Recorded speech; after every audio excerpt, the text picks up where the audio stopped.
하나님 앞에 잘 오셨습니다. 예수 그리스도의 이름으로 축복을 누리며 살아가는 여러분이 되시기를 원합니다. 아멘. 고향을 잃어버리고 떠도는 사람은 둥지를 잃어버리고 떠도는 새와 같다. 돌아갈 집이 없는 고아요. 반겨줄 부모님이 집에 없는 고아들은 놀이가 끝나고 해가 지는 시간이 가장 슬픈 시간입니다. 지친 몸으로 돌아가서 기댈 수 있는 품이 없어서입니다. 우리에게는 고향이 있습니다. 우리에게는 가정이 있습니다. 우리에게는 가족이 있습니다. 이곳이 우리가 쉴 곳입니다. 우리가 행복을 누리는 곳이 바로 여기입니다. 하나님께서 가정을 만들어 주셨습니다. 가정은 인간이 살면서 연구해서 만든 제도가 아닙니다. 하나님께서 직접 설계하신 제도입니다. 하나님께서 우리를 직접 설계하시고 창조해 주신 것처럼 가정도 설계하시고 만들어 주셨습니다. 그러므로 우리는 힘써 가정을 지켜야 합니다. 가정에서 하나님의 선하신 뜻이 이루어지도록 노력하며 살아야 합니다. 가정은 하나님의 나라가 이루어져야 하는 곳이기도 합니다. 하나님의 통치가 가정 안에서 이루어져야 합니다. 하나님이 우리 가정의 주인이시고 왕이시기 때문입니다. 그분의 울타리 안에서 가정은 가장 든든하고 안전합니다. 그래서 오랜만에 가정을 노래한 명곡 홈 스윗홈을 찾아봤습니다. 그런데 핸드폰으로 뒤져도 컴퓨터로 뒤져도 말이에요. 최저가 예약 수수료 없는 사이트 뭐 이런 얘기가 나와요. 이게 무슨 얘기인가 이게. 그래서 보니까 호텔 예약하라는 거. 호텔 예약. 세계 곳곳에 홈스윗홈이라고 하는 호텔 숙박업소가 얼마나 많은지. 예? 홈스윗홈 쳤더니 호텔 예약하래요. 숙소 예약하래. 수수료 빼줄 테니까 싸게 예약하라는 거예요. 이거 아닌데. 예. 좀 씁쓸합니다. 가정의 소중함을 노래한 명곡, 세계인의 가슴 속에 남아있는 노래, 즐거운 곳에서는 날 오라 하여도 내 쉴 곳은 작은 집, 내 집뿐이리. 이 노래를 찾는데 말이죠. 호텔만 나와요. 호텔 예약하라. 와서 자고 가라.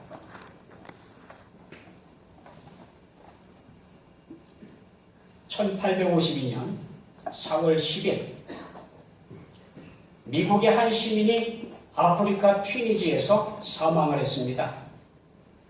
그가 죽은 지 31년이 지났는데 미국 정부는 그의 유해를 본국으로 이송해 오게 됩니다. 31년 만에 그의 시신이 군함으로 뉴욕에 들어오던 날, 항구에는 미국 대통령, 국무위원, 상원위원들과 수많은 국민들이 나와서 모자를 벗고 조용한 귀국에 환영과 조의를 표했다고 합니다. 그가 어떤 사람이기에 무슨 업적을 남겼기에 이처럼 추앙을 받았을까요? 그는 고향과 고국을 사랑하며 피를 같이한 부모 형제가 있는 허름한 내 집을 그리워하고 가난하든 부하든 행복이 있는 내 집, 가정의 소중함을 노래로 남겼기 때문입니다.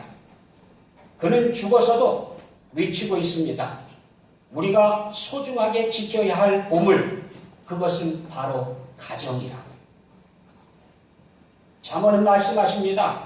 고향을 떠나 유리하는 사람은 보금자리를 떠나 떠도는 새와 같으니라. 새 번역은 이렇게 번역해놨습니다. 고향을 잃고 떠도는 사람은 둥지를 잃고 떠도는 새와 같다. 집을 떠나 방황하고 있는 사람, 그런 사람은 둥지를 떠나서 방황하고 있는 새와 똑같은 신세라는 겁니다. 망망대해에서 배가 파손당했습니다.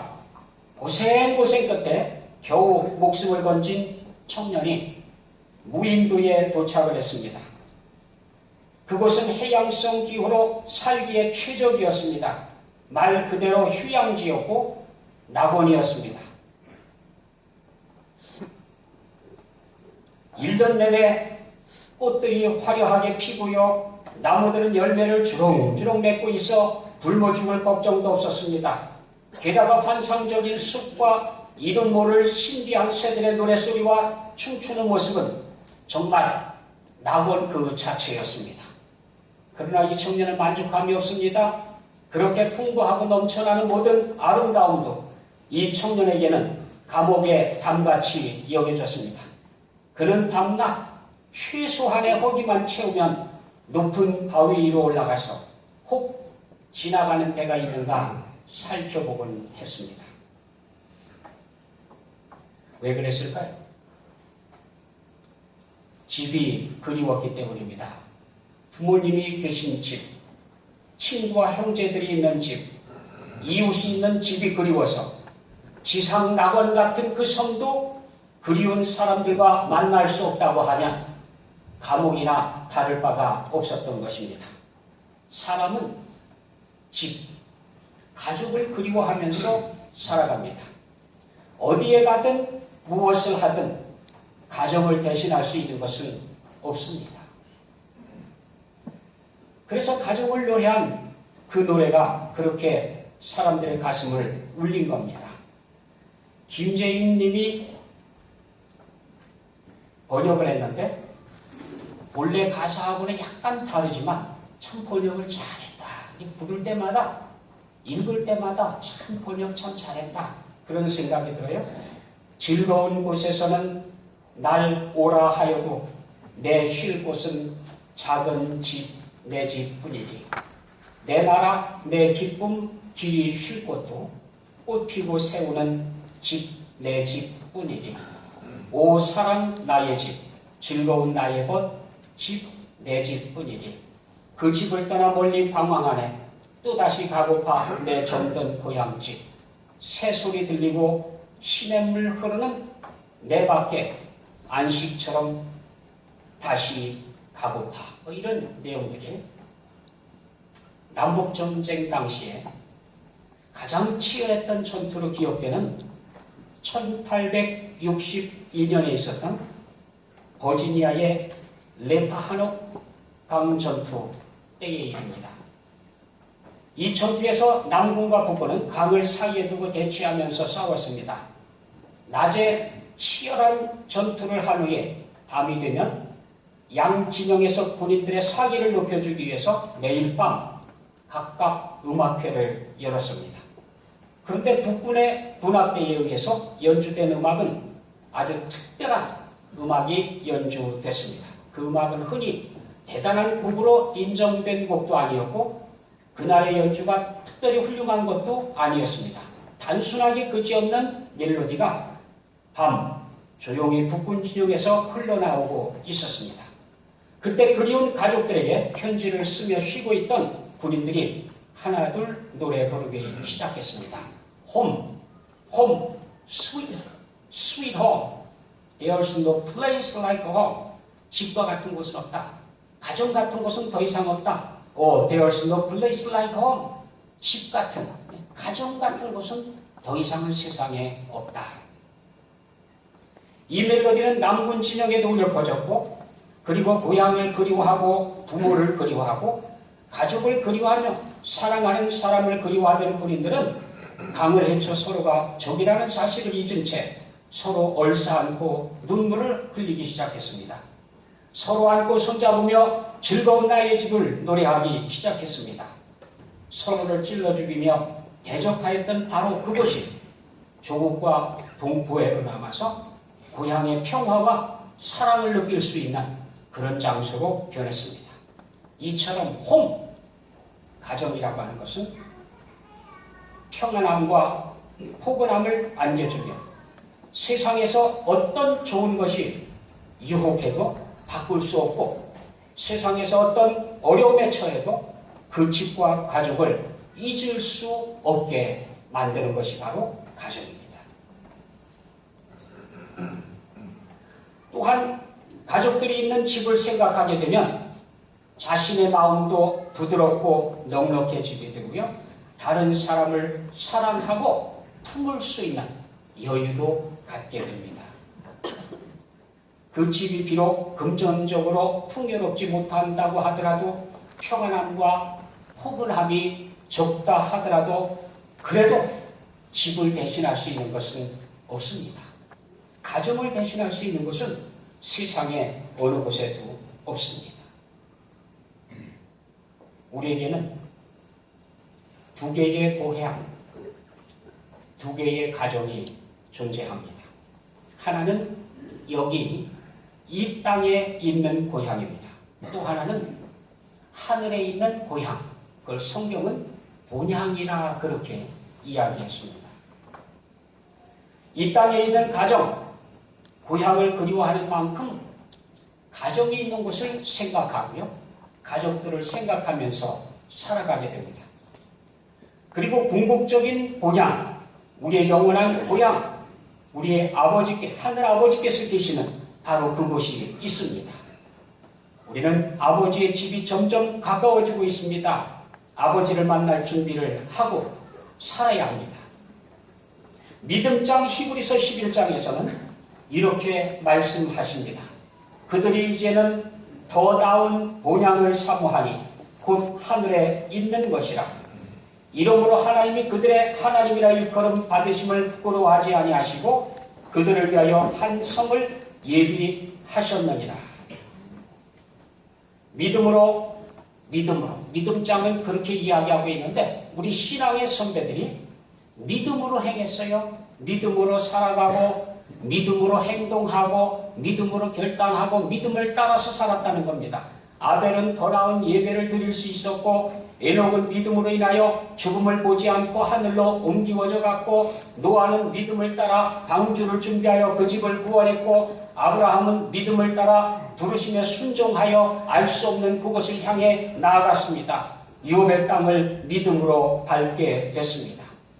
이 사람들은 다 믿음을 따라 죽었으며 약속을 받지 못하였으되 믿음을 따라 살아갔던 사람들, 이 땅에서 하늘의 본향을 잊지 않고 살았던 사람들, 하나님 아버지께서 계시는 곳이 있다는 사실을 알고 그날을 바라보며 살아갔던 사람입니다.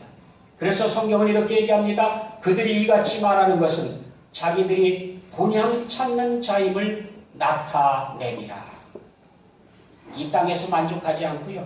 여기서는 나그네와 행인들로 살았어요. 하지만 영원히 정착해야 하는 하나님의 나라가 있다는 사실을 알고 살았습니다. 더 나은 본향이 우리에게는 있습니다. 곧 하늘에 있는 본향을 사모하며 살다가 가는 겁니다.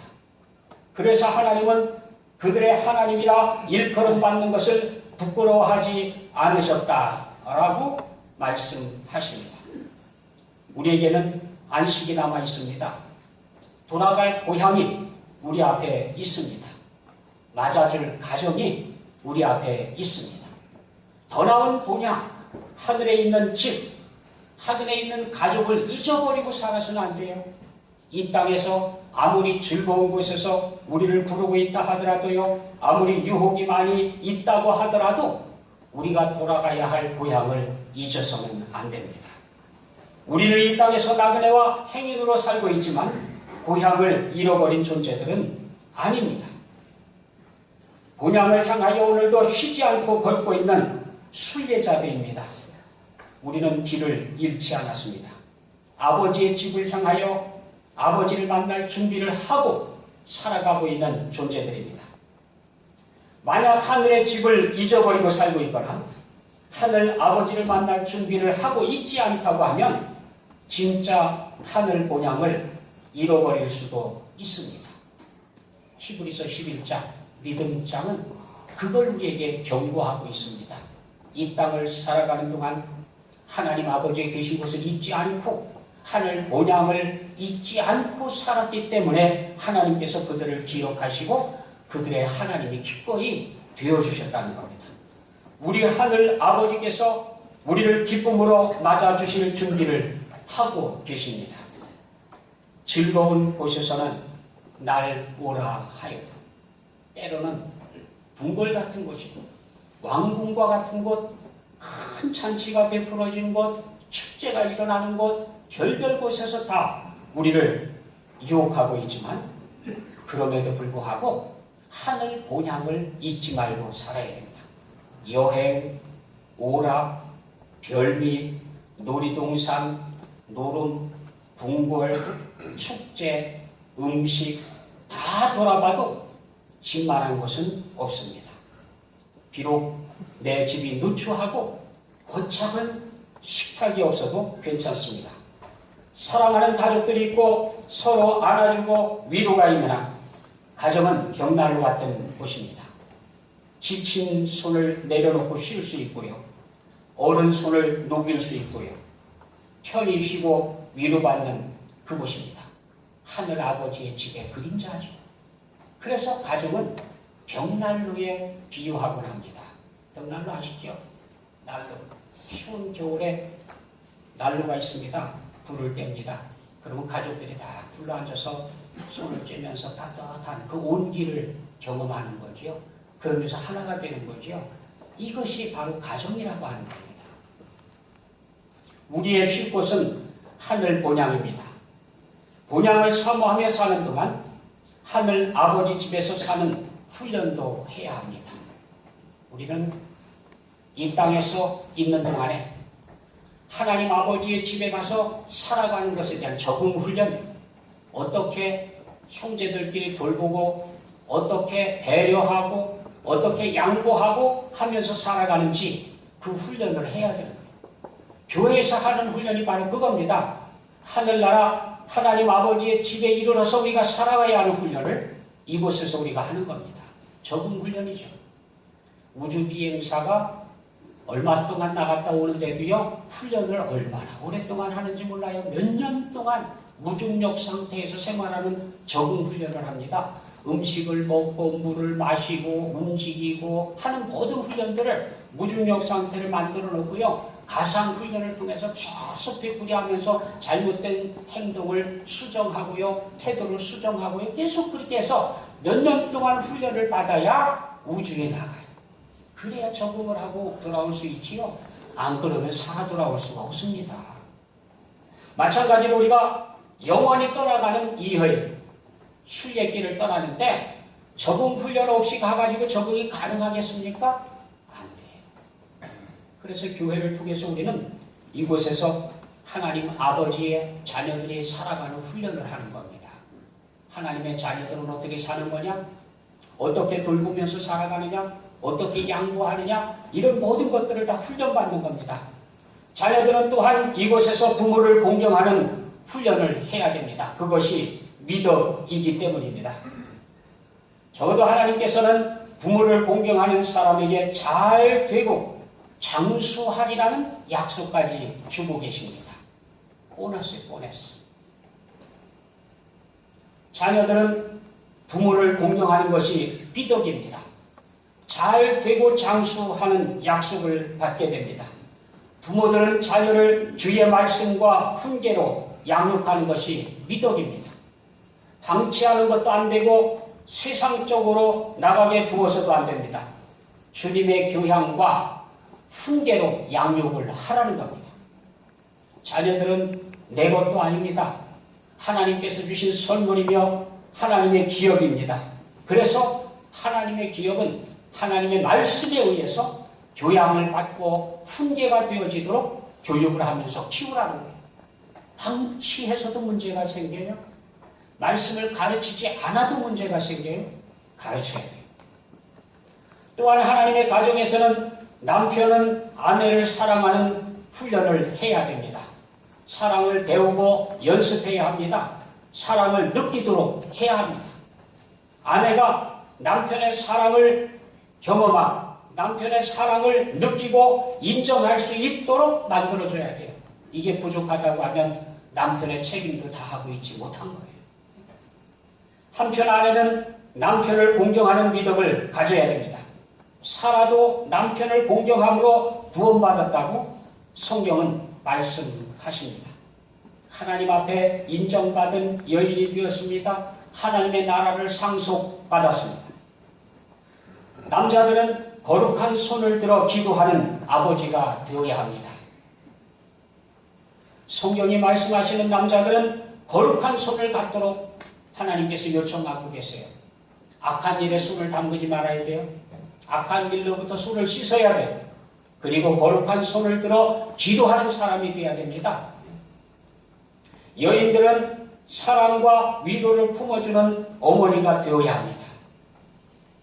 요즘 여성해방이라는 기치 아래 세계의 흐름이 묘한 곳으로 착상이 흘러갔습니다.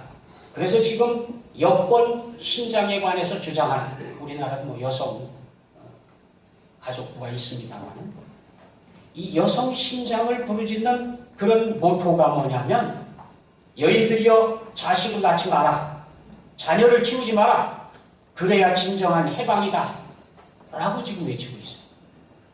전 세계가 지금 똑같이 부르짖는 구호예요. 여자들은 애 낳지 말라는 거예요. 애 낳는 순간 매인다는 겁니다. 모성애에 매여서 여자로서의 권위를 잃어버린다는 거예요. 그러니까 애 낳지 말아요. 어머니가 되지 말아요. 엄마가 되면 책임을 지게 너무 많아요. 엄마가 되지 마라. 그게 여성 인권을 부르짖는 모토의 모토. 전 세계가 지금 그걸 가지고 주장을 하고 있어요. 도대체 지구가 어디로 가려고 하는지 모르겠어요. 하나님의 뜻은 아닙니다. 그럼 누가 원하는 거겠습니까? 사탄이.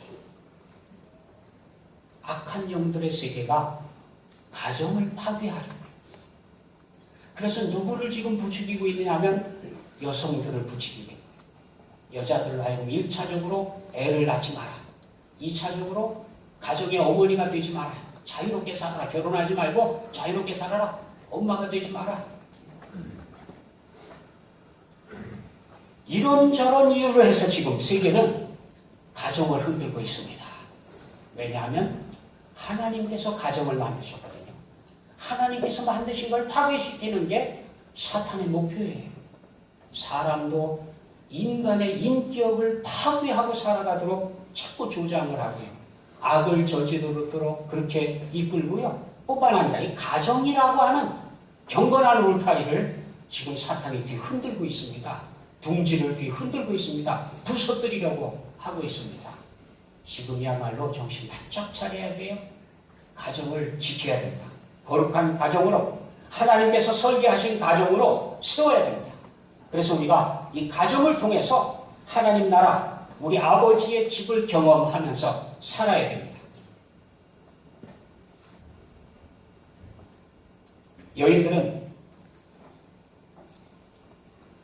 어머니로서의 역할을 통해서 보람과 가치와 행복을 누리도록 하나님께서 그렇게 설계를 하셨습니다. 그리고는 하늘 아버지의 집을 사모하면서 살아야 됩니다. 그 집을 놓치면 안 돼요. 우리는 지금 행인과 나그네들입니다. 본향을 향해서 지금 가고 있습니다. 정착지가 아니에요. 하나님의 나라를 향해서 걷고 있습니다. 그래서 하나님의 나라를 기억하면서 니어리 홈, 집이 가까워지고 있어요. 아버지를 만날 시간이 점점 가까워지고 있어요. 그래서 아버지를 만날 준비를 하고 사는 사람이에요. 아버지의 집에 이를 준비를 갖추고 사는 사람들, 그 집에서 누릴 것을 미리 준비하면서 대비하면서 살아가고 있는 이 사람들. 이 사람들은 지금 이 땅에서도 하나님의 은혜를 누리고 내 생에서도 하나님의 은혜를 누리도록 되어져 있습니다. 이 놀라운 제도가, 이 놀라운 은총이 가정이라고 하는 선물 속에 담겨져 있어요. 가정을 잘 세운다고 하는 것은 하나님의 아름다운 기업을 세우는 것과도 같아요. 하나님의 뜻을 따라가는 겁니다. 그리고는 하나님께서 주시는 은혜를 누리는 겁니다. 그게 가정에 포장되어져 있습니다. 이 은혜를 누리는 아름다운 가정을 세우며 하나님의 기뻐하시는 가정들로 승리하는 여러분이 되시기를 원합니다. 기도하겠습니다.